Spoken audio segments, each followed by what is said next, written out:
I welcome you in vision लोग। आज हम स्टार्ट करेंगे अपना next topic, legislative process of parliament.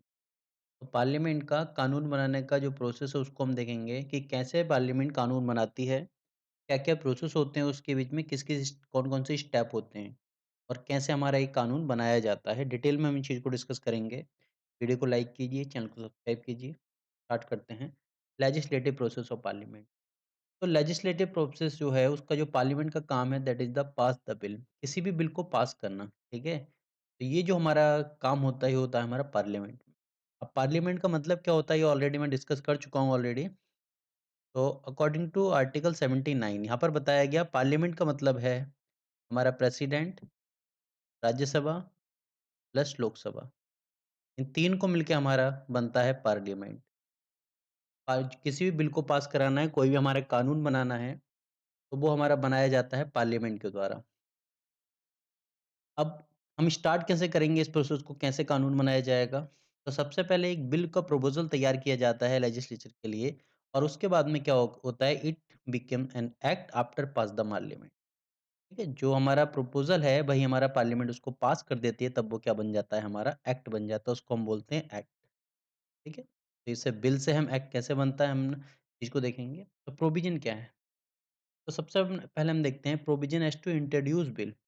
कैसे बिल को इंट्रोड्यूस किया जाएगा और कैसे बिल को पास किया जाएगा? अकॉर्डिंग टू आर्टिकल 107 107 के थ्रू ये प्रोविजन दे रखा है 107 में कि कैसे किसी बिल को पास किया जाएगा, वो इंट्रोड्यूस किया जाएगा, इंट्रोड्यूस करने का तरीका क्या होगा और क्या-क्या उसमें स्टेप होंगे और कैसे बिल हमारा एक पास होगा। बिल पास होने के बाद में बनेगा एक्ट। तो सबसे पहली चीज़ है कि किसी भी बिल को हम ओरिजिनेट कर त सकते हैं आइदर हाउस ऑफ पार्लियामेंट, या तो लोकसभा में पहले ओरिजिनेट कर दें या फिर राज्यसभा में। या लोकसभा में बिल को हम इंट्रोड्यूस करा सकते हैं या राज्यसभा में, दोनों में किसी के पास भी हम इंट्रोड्यूस करा सकते हैं।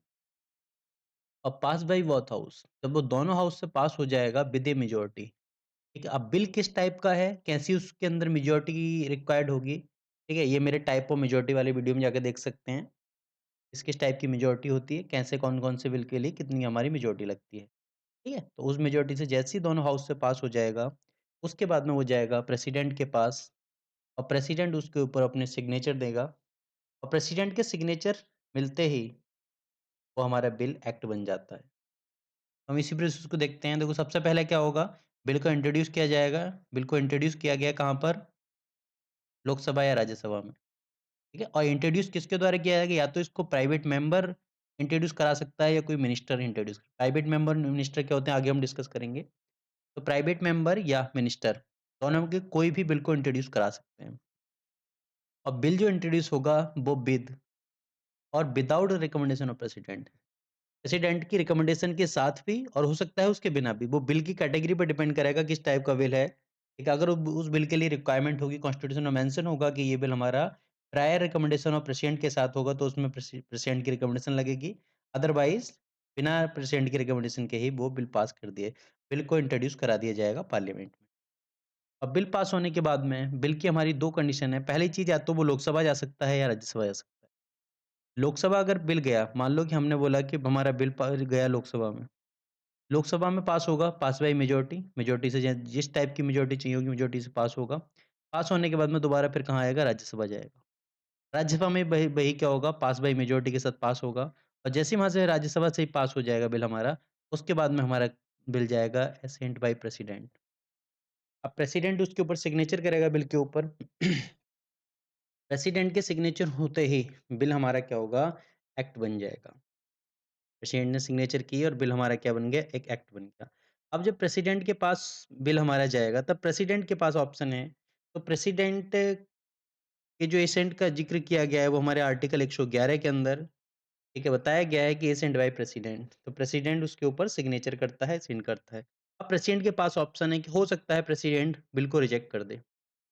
ठीक है, हो सकता है बिल को प्रेसिडेंट रिजेक्ट कर दे। ठीक है, अब रिजेक्ट होने के बाद में क्या होगा, वो दोबारा फिर पार्लियामेंट जाएगा। ठीक है? अब पार्लियामेंट में जाने के बाद में क्या होगा, फिर लोकसभा, राज्यसभा से वो पास होगा, पास होने के बाद में दोबारा अगर पार्लियामेंट उसे दोबारा जो लोकसभा है, दोनों हाउस हैं, वो दोबारा प्रेसिडेंट के सिग्नेचर के लिए उसे भेजते हैं, तब सेकंड टाइम में बिल को प्रेसिडेंट को पास करना होगा। सेकंड चीज़ ऑप्शन आते हैं उसके पास, विथहोल्ड। अगर वो बिल को विथहोल्ड कर लेता है, मतलब अपने पास होल्ड करके रख लेता है, ठीक है? और तीसरा ऑप्शन आता है उसके पास साइन। जैसे अगर बिल पे हमारा साइन हो गया, प्रेसिडेंट ने बिल के ऊपर साइन कर दिए, तो वो क्या बन गया, हमारा एक्ट बन जाता है।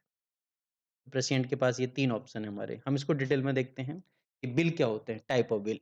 तो हमारे अलग-अलग टाइप के बिल होते हैं, जिनको हम पार्लियामेंट के रखते हैं।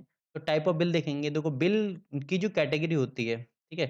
बिल अलग-अलग टाइप के होते हैं, लेकिन बिल को 2 तरीके से हम देखेंगे। पहली चीज़, एक बिल होता है प्राइवेट बिल, एक होता है पब्लिक बिल। प्राइवेट बिल वो बिल होते हैं जो किसी नॉन एग्ज़ीक्यूटिव मेंबर के द्वारा लोकसभा या राज्यसभा में रखे जाते हैं। नॉन एग्जीक्यूटिव मतलब कोई प्राइवेट पर्सन का मतलब कोई भी पर्सन नहीं है। प्राइवेट पर्सन का मतलब एक ऐसा मेंबर ऑफ पार्लियामेंट जो मिनिस्टर नहीं है, ठीक है? ऐसा मेंबर ऑफ पार्लियामेंट जो सरकार का हिस्सा नहीं है, जो एग्जीक्यूटिव का हिस्सा नहीं है, that is a private member. और पब्लिक बिल को जो इंट्रोड्यूस कराता है, वो कोई ना कोई मिनिस्टर जो एग्जीक्यूटिव का हिस्सा है, मिनिस्टर इंट्रोड्यूस कराता है, ठीक है? अगली हम देखते हैं कि अगर हमारा पब्लिक बिल कोई मिनिस्टर रखता है और पब्लिक बेस लोकसभा के अंदर, खासकर लोकसभा के अंदर अगर पास नहीं हो पाता, इसका मतलब समझा जाता है कि उस सरकार की लोकसभा के अंदर मेजॉरिटी खत्म हो चुकी, ठीक है? अगली चीज़ हमारी आती है कि अगर कोई बिल पब्लिक बिल है और पब्लिक बिल अगर देना है, ठीक है? तो उसे किसी भी हाउस में देने के लिए 7 डे का नोटिस लगेगा, मतलब 7 डे का उसे नोटिस देना पड़ेगा, 7 डे नोटिस। लेकिन अगर प्राइवेट बिल है, प्राइवेट के लिए रिक्वायरमेंट होता है 1 महीने का नोटिस देना पड़ेगा। बिल को अगर रखना है सभा में तो 1 महीने का नोटिस देना पड़ेगा, तब वो बिल क्या होगा, पास होगा। वो इन बिल को इंट्रोड्यूस कब करा सकते हैं, इंट्रोड्यूस करने के लिए। ये हमारे प्राइवेट बिल या पब्लिक दोनों बिल किसी भी टाइप के हो सकते हैं।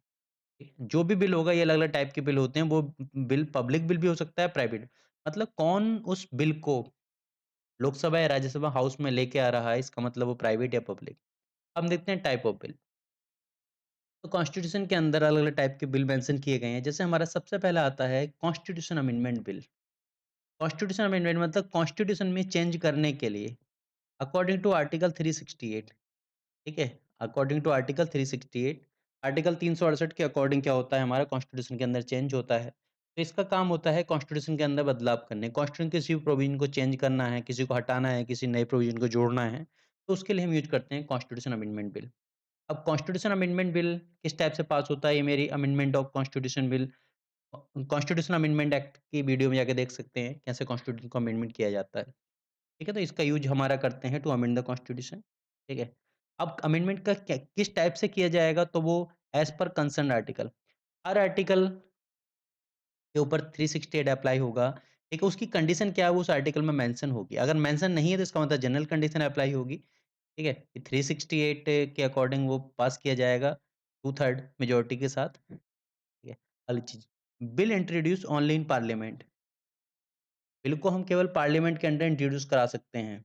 बिल को किसी भी लेजिस्लेचर मतलब अगर लेजिस्लेचर असेंबली या स्टेट की विधानसभा के अंदर इंट्रोड्यूस नहीं करा सकते, अगर कॉन्स्टिट्यूशन अमेंडमेंट बिल है तो। ठीक है? ये जो कॉन्स्टिट्यूशन अमेंडमेंट बिल हैं, ये जो है कहाँ पर, हमारे स्टेट लेजिस्लेचर में अप्लाई नहीं होते। ठीक है? तो यहाँ पर no role of legislature. State legislature का यहाँ पर कोई रोल नहीं होता कॉन्स्टिट्यूशन अमेंडमेंट बिल में। अगली चीज़, यहाँ पर कोई जॉइंट सिटिंग नहीं हो सकती।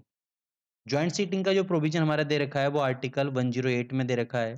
जॉइंट सीटिंग क्यों होती है, आगे हम देखेंगे इस चीज़ को। इस टाइप से हमारा ये कॉन्स्टिट्यूशन अमेंडमेंट बिल एक टाइप का बिल होता है। अगला बिल आता है हमारा नेक्स्ट टाइप का ऑर्डिनरी बिल। ऑर्डिनरी बिल किसी भी टाइप के जनरल लेजिस्लेशन रिलेटेड बिल हमारा हो सकता है। किसी भी टाइप का हम मुद्दा उठा सकते हैं उसमें, वो किसी अदर में मेंशन ना हो। ठीक है? ना कॉन्स्टिट्यूशन अमेंडमेंट के अंदर हो, ना मनी बिल के अंदर हो, ना फाइनेंस बिल के अंदर, ना फाइनेंस बिल। तो किसी के अंदर ना हो, तो वो क्या होगा, जनरल लेजिस्लेशन का मुद्दा है। किसी को कोई बिल पास करना है, ठीक है? किसी भी टाइप का हो सकता है। इसको हम इंट्रोड्यूस कर सकते हैं आइदर हाउस बाय एनीवन, मतलब किसी भी पर्सन के द्वारा इसको इंट्रोड्यूस किया जा सकता है। ठीक है? किसी किसी भी पर्सन का मतलब है कि या तो वो उसे प्राइवेट मेंबर या मिनिस्टर दोनों में से कोई भी उस बिल को लोकसभा के अंदर या राज्यसभा के अंदर इंट्रोड्यूस करा सकता है। ऑर्डिनरी बिल को पास कराने के लिए जनरली जो मेजॉरिटी लगती है, वो हाफ मेजॉरिटी लगती है जनरली मतलब सबने नहीं ज़रूरी नहीं है, हाफ मेजॉरिटी ही लगती है इसमें, ऑर्डिनरी बिल को अगर पास कराना है तो। मतलब सिंपल मेजॉरिटी इसका मतलब बोलते हैं सिंपल मेजॉरिटी की इसमें अप्लाई होती है। ये हमारा हो गया ऑर्डिनरी बिल।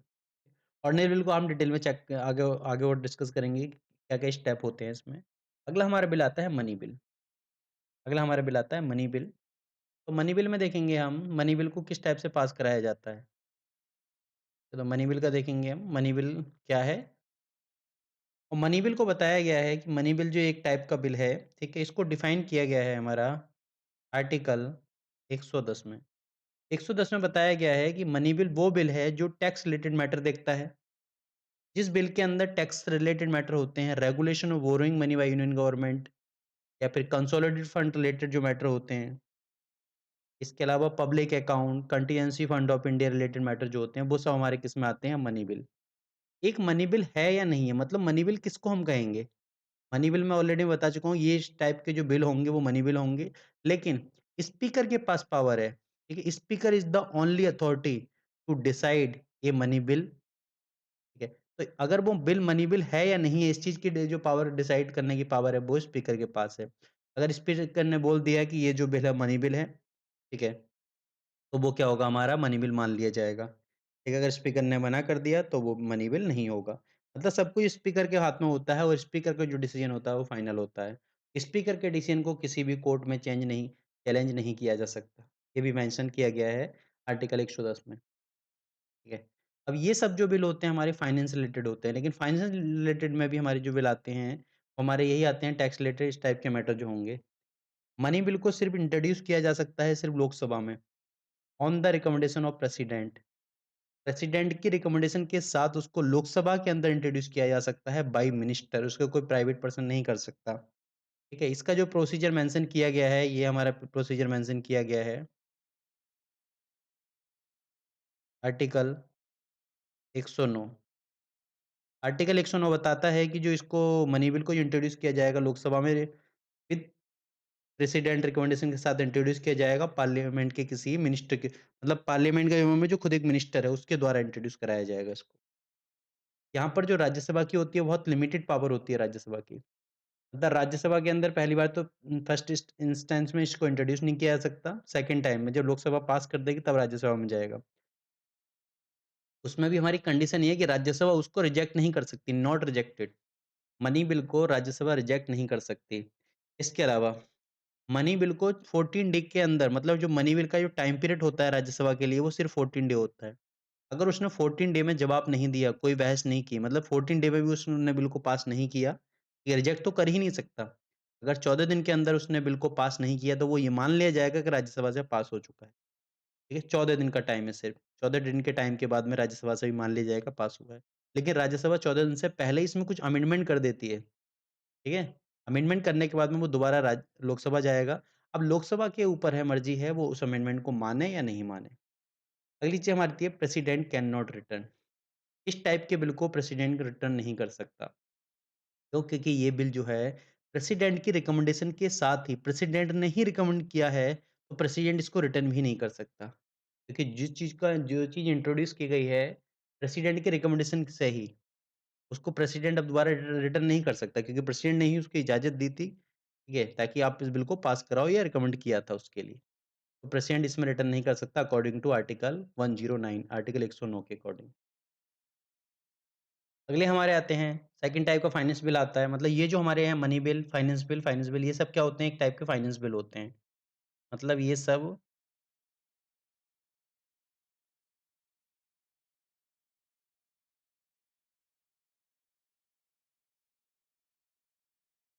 ये सब फाइनेंस से रिलेटेड मैटर के ही बिल हैं हमारे। मनी बिल है, फाइनेंस बिल 1 है, फाइनेंस बिल 2 है। ये सब हमारे फाइनेंस रिलेटेड या मनी रिलेटेड बिल ही होते हैं। ठीक है? इसमें फिस्कल मैटर ही हमारे डिसाइड किए जाते हैं। इसको हम देख चुके हैं आर्टिकल 110 के थ्रू हमारा मनी बिल होता है। क्या मनी बिल होगा? वो आर्टिकल 110 के अंदर। अगली से हमारी आती है फाइनेंस बिल 1। तो फर्स्ट कैटेगरी का जो फाइनेंस बिल है, वो हमारा मेंशन किया गया है आर्टिकल 117 का फर्स्ट। इसके अंदर बताया गया है कि किस टाइप के बिल को हम फाइनेंस बिल फर्स्ट बोलेंगे। तो यहाँ पर वो आते हैं finance bill contain not only the matter of, तो जो मैटर फाइनेंस बिल के तो हैं, मतलब फाइनेंस रिलेटेड मैटर हैं, लेकिन वो आर्टिकल 110 मतलब मनी बिल के में नहीं आते, ठीक है? मनी बिल के अंदर नहीं आते, इसके साथ-साथ other matter of general legislation, ठीक है? मतलब अलग टाइप के मैटर जो जनरल लेजिस्लेशन या ऑर्डिनरी बिल के अंदर आते हैं, वो मैटर भी इसके अंदर नहीं होते, ठीक है? उस सभी टाइप के फिस्कल मैटर को क्या बोला जाएगा? Finance bill first category. इसके अलावा इसको जो इंट्रोड्यूस किया जा सकता है, सिर्फ लोकसभा में इसको इंट्रोड्यूस किया जा सकता है on the recommendation of president. तो प्रेसिडेंट के रिकमेंडेशन के अकॉर्डिंग ही इस बिल को हमारा लोकसभा में इंट्रोड्यूस किया जा सकता है। राज्यसभा में नहीं जा सकता, ठीक है? अगले चीज़ हम आते हैं other procedure as ordinary bill, और बाकी जितने प्रोसीजर हैं, वो सब हमारे ऑर्डिनरी बिल के ही इसमें लगते हैं। मतलब इसमें जो राज्यसभा इसको रिजेक्ट भी कर सकती है और एक्सेप्ट भी कर सकती है। तो इसमें अमेंडमेंट भी कर सकती है इसका मतलब। जो ऑर्डिनरी बिल के प्रोसेस देखेंगे क्या-क्या हो सकता है ऑर्डिनरी बिल में, ठीक है? वहाँ पर हम इसको देखेंगे। इसकी सिर्फ़ पहली कंडीशन यही आती है कि इसको इंट्रोड्यूस किया जा सकता है, ठीक है? लोकसभा के अंदर on the recommendation of president. यही हमारी एक कंडीशन है जो इसको अलग बनाती है, जिसको फाइनेंशियल बनाती है। बाकी सारे जो कैटेगरी हैं वो हमारे क्या आते हैं 117 वाले आते हैं।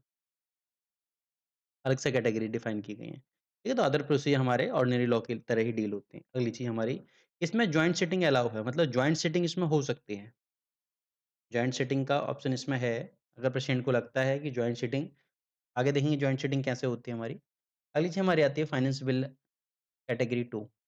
तो ये हमारे मेंशन किए गए हैं आर्टिकल 117 का 3rd। यहाँ पर बताया गया है कि expenditure from consolidated fund of India, ठीक है? अगर हमारे किसी भी टाइप का कोई ऐसा बिल जिसके अंदर मेंशन किया गया है कि उसके अंदर जो एक्सपेंडिचर है वो कंसोलिडेटेड फंड के ऊपर डिपेंड कर रहा है।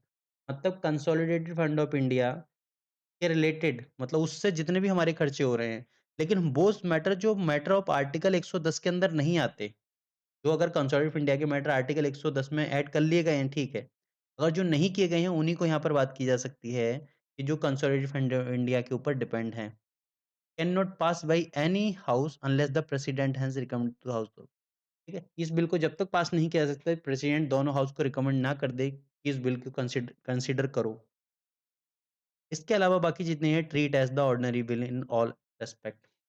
बाकी ये हर तरीके से क्या होगा, ये हमारा ऑर्डिनरी बिल की तरह ही ट्रीट होगा, ठीक है। और इसमें जो आती है हमारी कि इसे हमारा can not pass bye either house, जो भी होगा यही ज़रूरी है कि इसको पास नहीं किया जा सकता, अगर प्रेसिडेंट की रिकमेंडेशन नहीं है बिल को कंसीडर करने के लिए। इसमें जॉइंट सेटिंग हो सकती है, मतलब जॉइंट सेटिंग पॉसिबल है इसमें। तो ये हमारे हमने 5 टाइप के बिल देखे constitution amendment bill, ordinary bill, money bill, finance bill and finance bill second category. अब आगे हम देखते हैं नेक्स्ट हमारा आता है process to pass a ordinary bill. एक ऑर्डिनरी बिल को पास करना है तो उसका प्रोसेस क्या होगा? तो इसका प्रोसेस ऑलरेडी हम बात कर चुके हैं, मेंशन किया गया है आर्टिकल 107 के अंदर।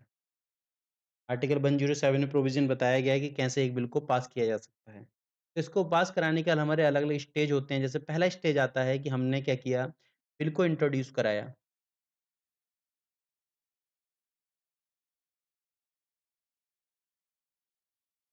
Introduce in house. किसी भी हाउस में, लोकसभा या राज्यसभा किसी भी हाउस में बिल को इंट्रोड्यूस कराया गया, ठीक है? अब बिल को जैसे इंट्रोड्यूस तो पहले फर्स्ट रीडिंग स्टार्ट होती है, इसमें बोला गया है, ठीक है? विथ परमिशन ऑफ हाउस, ठीक है? परमिशन के साथ हमारे हाउस में विथ परमिशन ऑफ हाउस की परमिशन ली है, ठीक है? हाउस की परमिशन अगर बिल को प्राइवेट मेंबर ने इंट्रोड्यूस कराया है, तो 1 महीने पहले की परमिशन लेनी पड़ेगी, अगर मिनिस्टर ने इंट्रोड्यूस कराया है, तो 7 दिन की परमिशन में काम चल जाएगा। यहाँ पर क्या किया गया है, सबसे पहले बिल को इंट्रोड्यूस कराया गया है, बिल को इंट्रोड्यूस कराया जाएगा हाउस के अंदर रिगार्ड्स टाइटल और ऑब्जेक्टिव, उसका टाइटल और ऑब्जेक्टिव के ऊपर ही बात होगी बस। ये बताया जाएगा कि इसका टाइटल क्या है और इसका ऑब्जेक्टिव क्या है इस बिल का। इसके अलावा कोई भी डिस्कशन नहीं होगा यहाँ पर। उसके बाद में हमारा बिल को क्या होगा गज़ेट ऑफ इंडिया के अंदर पब्लिश किया जाएगा, ठीक है? जैसे गज़ेट ऑफ इंडिया के अंदर पब्लिश हो जाएगा हमारा सेकंड स्टेप स्टार्ट होगा। सेकंड स्टेप में बोला गया है कि यहाँ पर स्टेज ऑफ जनरल डिस्कशन, यहाँ पर हमारी डिस्कशन स्टार्ट होगी बिल के ऊपर। अब सबसे पहले जनरल डिस्कशन के टाइम पे उसको बोला जा सकता है कि हम बिल को तुरंत कंसीडर करेंगे, ठीक है? हाउस जो है उस बिल को तुरंत इमीडिएट कंसिडरेशन में ला सकता है या इसके अलावा refer to committee of house या उसकी क हाउस की जो कमेटी होती है उसको भेज भेज सकता है उस बिल को रिव्यू करने के लिए, या फिर जॉइंट कमिटी को बिल को भेजा जा सकता है। अगला ऑप्शन है सर्कुलेट बिल टू लिख the public opinion. Public opinion के लिए बिल को रखा जा सकता है। इनमें के जितने ऑप्शन है वो हमारे उसके बाद में या तो कंसिडरेशन स्टार्ट, अगर तुरंत स्टार्ट कर दिया तो बिल पे बहस स्टार्ट हो जाएगी। बाकी अगर चीज़ हुई तो पहले क्या होगा, इन कमेटी या पब्लिक ओपिनियन से बिल का जो भी आउटपुट हमारा निकलेगा, बिल वापस आएगा, उस दोबारा क्या होगा, हमारा कंसिडरेशन स्टेज स्टार्ट होगा। हमारा कमेटी स्टेज, कमेटी वगैरह में जो भी डिस्कशन होगा, कमेटी से बिल के लिए क्या बोला जाता है, क्या नहीं बोला जाता है, उसका जो भी रिजल्ट होगा, उसके बाद में फिर कंसिडरेशन स्टार्ट होगा बिल के ऊपर। मतलब बिल के ऊपर क्या है, डिस्कस किया जाएगा, बिल के ऊपर मेंबर ऑफ पार्लियामेंट के बीच में बहस होगी पार्लियामेंट के अंदर, ठीक है? हर क्लॉज़ को डिस्कस ईच क्लॉज़, बिल के हर क्लॉज़ को इसमें सेपरेटली डिस्कस किया जाएगा और उसके बाद में हर क्लॉज़ के ऊपर सेपरेटली हमारी वोटिंग होगी। ठीक है? अब जैसे ही हमारी वोटिंग हो जाएगी उसके बाद में थर्ड स्टेज स्टार्ट होगा। थर्ड स्टेज में हमारी debate it confine to the acceptance और रिजेक्शन। अगली जो डिबेट स्टार्ट होगी उसमें सिर्फ इसी बात पे मुद्दा होगा कि हमको बिल को रिजेक्ट करना है या एक्सेप्ट करना है एज ए होल, मतलब पूरे का पूरा बिल या तो रिजेक्ट करना है या होल जो हमारा क्या है पास करना है, इस बिल के ऊपर हमारी डिस्कशन स्टार्ट होगा। लेकिन नो अमेंडमेंट, मतलब कोई अमेंडमेंट नहीं कर सकते, अमेंडमेंट का जितना डिस्कशन था वो यहाँ पर खत्म हो चुका है। अब यहाँ पर किसी अमेंडमेंट की बात नहीं होगी। इसके अलावा अगर बिल को पास कर दिया गया तो अगर रिजेक्ट कर दिया गया, अगर हम यहाँ पे हमारा बिल को क्या किया, रिजेक्ट कर दिया गया, ठीक है? तो बिल हमारा, जो हमारा बिल है, वो यहीं पे लैप्स हो जाएगा, खत्म हो जाएगा। अगर इसको पास कर दिया गया तो पास किया जाएगा बाय मेजॉरिटी। जिस टाइप का बिल है उसके अकॉर्डिंग हर बिल की अलग-अलग टाइप की मेजॉरिटी होती है। हमारे टाइप्स ऑफ मेजॉरिटी वाले वीडियो में मेंशन है, ठीक है? जैसे भी जो मेजॉरिटी के साथ बिल पास हो गया उसके बाद में अगले हाउस को भेजा जाएगा, सेंड टू नेक्स्ट हाउस। अब नेक्स्ट हाउस को कौन सेंड करेगा? वो उसका काम हमारा है प्रिसाइडिंग ऑफिसर। प्रिसाइडिंग ऑफिसर अगले हाउस के लिए बिल को ट्रांसमिट कर देता है। मतलब मान लो कि ये बिल जो था अब तक क्या था, लोकसभा में था, अब तक। तो लोकसभा का स्पीकर अब क्या करेगा, राज्यसभा को बिल को भेज देगा कि हमने ये पास कर दिया है, ठीक है? अब क्या करेगा, अब दोबारा प्रोसीडिंग हमारी राज्यसभा वाली जो वो दोबारा यहीं से स्टार्ट होगी और राज्यसभा में बिल को इंट्रोड्यूस किया जाएगा, ठीक है? अब यहाँ पर भी इस टाइप से सारी चीज़ चलेगी, स्टेज वगैरह। अगर जॉइंट कमिटी के अंदर गया है तो कोई ज़रूरत नहीं है, ऑलरेडी राज्यसभा भी डिस्कस कर चुका होगा इसमें। बाकी हमारी सारे ऑप्शन यही रहेंगे। जितनी हमारी रीडिंग थी सबको यही हमारी रीडिंग हमारी फॉलो होंगी इसमें। नेक्स्ट हाउस में हमारे नेक्स्ट हाउस जो भी होगा हमारा, यहाँ पे सारे प्रोसेस वही रिपीट किए जाएँगे, ठीक है? पास है सेंड बाय, अब ये क्या कर सकता है नेक्स्ट हाउस हमारा, ये बोल सकता है पास है सेंड बाय फर्स्ट हाउस। जैसा पहले हाउस ने इसको पास किया था, वो ये भी क्या करेगा, इसी टाइप से पास कर देगा, ठीक है? पहला ऑप्शन। दूसरा ऑप्शन आएगा पास विथ अमेंडमेंट। अब ये हो सकता है कि वो उसमें कुछ अमेंडमेंट कर दे, कि भई ये चीज़ अच्छी नहीं है, इस क्लॉज़ को आप हटाओ, इसको ऐड करो, ठीक है? इस चीज़ को हटाने के लिए, ऐड करने के लिए, अमेंडमेंट करने के लिए बोल सकता है। उसने पास तो कर दिया लेकिन अमेंडमेंट के साथ पास किया। जब यहाँ पर अमेंडमेंट दे दिया गया, तो उस अमेंडमेंट को भी पास कराना पड़ेगा ना, दूसरे हाउस ने वो नहीं दिया था। मतलब राज्यसभा ने बोला कि इसमें ये चीज़ गलती है, यहाँ पर इस चीज़ को इम्प्रूव करो। जैसे ही इम्प्रूव हो गया, तो इसको भी तो बताना पड़ेगा ना कि भैया हमने ये इम्प्रूवमेंट किया है। तो उसके बाद में क्या होगा, सेंड टू फर्स्ट हाउस, दोबारा हाउस को, पहले हाउस को भेजना पड़ेगा कंसिडरेशन के लिए, कि इसमें ये अमेंडमेंट हुए हैं, आप इसे एक्सेप्ट करते हैं या रिजेक्ट करते हैं। अगर उसने एक्सेप्ट कर लिया तो ठीक है, हमारा क्या होगा, अगली चीज़ हमारी आती है कि सेकंड हाउस हमारा पास ही ना करे। मतलब यहाँ पे फर्स्ट हाउस ने पास कर दिया, सेकंड हाउस पास नहीं। जैसे सेकंड हाउस ने क्या कर दिया, बिल को रिजेक्ट कर दिया। इसने क्या कर दिया, बिल को रिजेक्ट कर दिया और बिल हमारा क्या हो गया, लैप्स हो जाएगा यहाँ पे, खत्म हो जाएगा बिल, ठीक है? तो फर्स्ट हाउस ने पास कर दिया और दूसरे ने क्या किया, रिजेक्ट किया। तो हमारे पास ये ऑप्शन है, ठीक है? अगर पास कर दिया तो ठीक है, अगर नहीं पास किया तो क्या होगा? नहीं पास करने के हमारे अलग-अलग, जैसे पास नहीं किया, जैसे हम इसको अलग देखते हैं चलो। अगर मान लो कि नॉट पास, अगर पास नहीं किया, ठीक है? तो पहली कंडीशन आएगी या तो उसने बिल को रिजेक्ट कर दिया। पहली कंडीशन हमारी होगी कि या तो बिल को वो रिजेक्ट कर दे। अगर बिल को रिजेक्ट कर दिया, ठीक है? और दूसरा हमारा ऑप्शन हो सकता है कि उसने कोई एक्शन ही नहीं लिया, नो एक्शन, मतलब बहस ही नहीं कराई गई बिल पे, या बहस करा के छोड़ दी गई, कोई वोटिंग ही नहीं हुई, कोई वोटिंग में डिसीजन ही नहीं निकला, ठीक है? और बिल हमारा क्या हो गया, नो एक्शन की वजह से बिल हमारा पेंडिंग में पड़ा रहा। बिल हमारा पेंडिंग में चला गया और ये जो हमारा बिल है वो 6 महीने तक पेंडिंग में रहा। 6 महीने तक क्या रहा है, बिल हमारा पेंडिंग में चला गया। अब 2 कंडीशन आ गई, या तो बिल को रिजेक्ट कर दिया या बिल हमारा 6 महीने तक पेंडिंग में चला गया। तब हमें ये चीज़ समझ में आ जाती है ठीक है? ये चीज़ समझ में आ जाती है कि बिल को जिस हाउस में हम ये बिल की बात कर रहे हैं, नेक्स्ट हाउस जो हमारा है, इसके अंदर बिल को पास करने की मतलब इच्छा नहीं है, ये हाउस बिल को पास नहीं करेगा। ठीक है? तब इसमें क्या हो जाएगी, इसमें जो कंडीशन बन जाएगी वो हमारी डेडलॉक सिचुएशन आ जाएगी। डेडलॉक की सिचुएशन आ जाएगी और उस सिचुएशन को हैंडल करने के लिए, ठीक है, कॉन्स्टिट्यूशन के अंदर मेंशन किया गया है जॉइंट सिटिंग। जॉइंट सिटिंग का प्रोविज़न किया गया है अकॉर्डिंग टू आर्टिकल 108। आर्टिकल 108 के अकॉर्डिंग बताया गया है, जब ऐसी सिचुएशन आ जाए एक हाउस पास कर दे रहा है, दूसरा हाउस नहीं कर रहा है या फिर पेंडिंग में ले गया, मतलब उसकी वज़ह से क्या हो गया हमारा डेडलॉक क्रिएट हो गया, ठीक है? बिल हमारा पास नहीं हो पा रहा है, दूसरे हाउस में एक हाउस पास कर रहा है। तब हमारा क्या होगा, प्रेसिडेंट बोल सकता है कि जॉइंट सिटिंग के लिए। प्रेसिडेंट बोल सकता है कि आप जॉइंट सिटिंग बुलाओ और जॉइंट सिटिंग बुला के उस बिल की मेजॉरिटी को प्रूव करो। अब प्रेसिडेंट अब अगली सी कंडीशन आ गई जॉइंट सिटिंग बुलाई हमने। अब जॉइंट सिटिंग को जो प्रिसाइड करेगा, जॉइंट सिटिंग को जो प्रिसाइड करेगा वो स्पीकर, अगर स्पीकर नहीं है तो डिप्टी स्पीकर और डिप्टी स्पीकर भी नहीं तो डिप्टी चेयरमैन करेगा। चेयरमैन प्रिसाइड नहीं कर सकता जॉइंट सिटिंग को। जैसे हमारी जॉइंट मान लो कि यहाँ पर हमने जॉइंट सिटिंग ने बिल को रिजेक्ट कर दिया। तो 2 कंडीशन आएगी या तो जॉइंट सिटिंग में हमारा बिल रिजेक्ट हो जाएगा। अगर रिजेक्ट हो गया तो बिल हमारा खत्म हो जाएगा, लैप्स कर जाएगा। अगर जॉइंट सिटिंग ने उसको पास कर दिया बिल को, पहली चीज़, या फिर जो नेक्स्ट हाउस था यहाँ पर भी बिल को क्या कर दिया गया, पास कर दिया गया। तो इनके बाद में 2 कंडीशन मिलेगी कि एसेंट टू प्रेसिडेंट मतलब प्रेसिडेंट के पास बिल को भेजा जाएगा। प्रेसिडेंट के पास बिल को भेजा जाएगा मेजॉरिटी प्रूव करने के बाद में। ठीक है? और प्रेसिडेंट के पास जैसे बिल जाएगा, अब प्रेसिडेंट के पास भी ऑलरेडी मैं बता चुका हूँ 3 ऑप्शन है। पहली चीज़ या तो पास कर दे या विथहोल्ड या रिजेक्ट। रिजेक्ट कर सकता है अकॉर्डिंग टू आर्टिकल 111। कर सकता है, रिजेक्ट कर सकता है। तो अगर पास कर दिया तो ठीक है, वो हमारा क्या हो गया, जो बिल है हमारा वो एक्ट बन जाता है। बिल हमारा फाइनली एक्ट बन गया, ठीक है? और ये हमारा बिल पास हो रिजेक्ट कर दिया तो दोबारा क्या होगा, दोबारा हाउस को भेजा जा सकता है, हाउस दोबारा पास कर दे देता है तो दोबारा ये रिजेक्ट नहीं कर सकता, दोबारा इसको पास करना ही पड़ेगा। ठीक है? तो ये हमारी इस टाइप से हमारा कोई भी बिल पार्लियामेंट के अंदर रखा जाता है, ठीक है? और इस टाइप से हमारा बिल पास किया जाता है, कोई भी बिल है हमारा।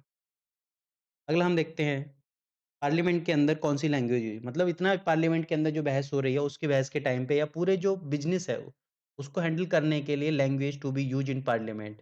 तो एज़ पर आर्टिकल 348 बोला गया है कि business parliament shall be transact in Hindi और इंग्लिश। तो हिंदी में भी हो सकता है और इंग्लिश में भी हो सकता है। दोनों लैंग्वेज में बिल के ऊपर बहस हो सकती है, दोनों बिल के अंदर पार्लियामेंट में बात की जा सकती है। मतलब पार्लियामेंट में डिस्कशन है वो या तो हम हिंदी में कर सकते हैं या इंग्लिश में किसी में भी हो सकता है। लेकिन अगर कोई और मेंबर चाहता है कि वो अपनी बात कहे या अपना जो भी है उसको कहना है वो अपनी मदर टंग में कहे, तो उसके लिए जो हाउस का प्रिसाइडिंग ऑफिसर होगा, लोकसभा का स्पीकर और राज्यसभा के लिए चेयरमैन, ठीक है? वो उसको अगर परमिशन दे देता है तो वो पर्सन अपनी जो बात को अपनी मदर टंग में भी बोल सकता है। इसके अलावा बोला गया है कि कंडक्ट ऑफ एनी जज मतलब जो भी हम पार्लियामेंट में डिस्कस कर रहे हैं, ठीक है? वहाँ पर पार्लियामेंट के अंदर रेस्ट्रिक्शन लगाई गई हैं कि आप किसी भी कंडक्ट ऑफ एनी जज of supreme court and high court not discuss, ठीक है? आप कोर्ट के उसके अंदर पार्लियामेंट के अंदर जो हमारे किसी भी जज के ऊपर या जज के डिसीजन के ऊपर, जज के फंक्शन के ऊपर आप डिस्कस नहीं कर सकते, डिस्कशन के ऊपर बैन किया गया है। कि कोई भी पार्लियामेंट के अंदर किसी भी जज की कंडक्ट के ऊपर डिस्कशन नहीं किया जा सकता पार्लियामेंट में। इस चीज़ को बैन किया गया है अकॉर्डिंग टू आर्टिकल 121। तो ये हमारा लैंग्वेज का आर्टिकल आता है आर्टिकल 120। लेकिन हाँ, इसको बोला गया है accept at time of removal. अगर रिमूवल प्रोसेस चल रहा है मतलब किसी जज को हटाने की पूरी प्रक्रिया चल रही है removal process of supreme court के अंदर, आप देख सकते हैं जाके मेरे सुप्रीम कोर्ट वाले चैप्टर में। ठीक है? तो वहाँ पर ये डिस्कशन किया जा सकता है जज के ऊपर। लेकिन जिस जज के बारे में बात चल रही है, जिस जज का रिमूवल चल उसी जज के बारे में डिस्कशन कर सकते हैं आप किसी के बारे में नहीं कर सकते। अलग चीज़ आती है कोर्ट हैव नो इंक्वायरी। अब पार्लियामेंट के अंदर जो भी प्रोसीडिंग चलती है, किस टाइप से पार्लियामेंट काम कर रही है, कौन क्या बोल रहा है, उसके ऊपर कोर्ट को कोई राइट नहीं है। Court have no right to inquiry और question on the proceeding of parliament according to article 122 122 के अकॉर्डिंग बोला गया है कि पार्लियामेंट के अंदर किसी भी प्रोसीडिंग के ऊपर कोर्ट क्वेश्चन नहीं कर सकता, कोर्ट उसके ऊपर कोई इंक्वायरी नहीं बैठा सकता। तो यहाँ पर आर्टिकल 121 और 122 से पार्लियामेंट को और पार्लियामेंट को और हमारा जुडिशरी को अलग करने की कोशिश की गई है, सेपरेट करने की कोशिश की गई है, सेपरेशन ऑफ पावर के जो कांसेप्ट है उसको अप्लाई करने के लिए। तो ये था हमारे पार्लियामेंट की जो प्रोसीडिंग है कैसे चलती है और पार्लियामेंट के अंदर किस टाइप से हमारा बिल पास किया जाता है। वीडियो को लाइक कीजिए, चैनल को सब्सक्राइब कीजिए। Thank you. Thank you everyone.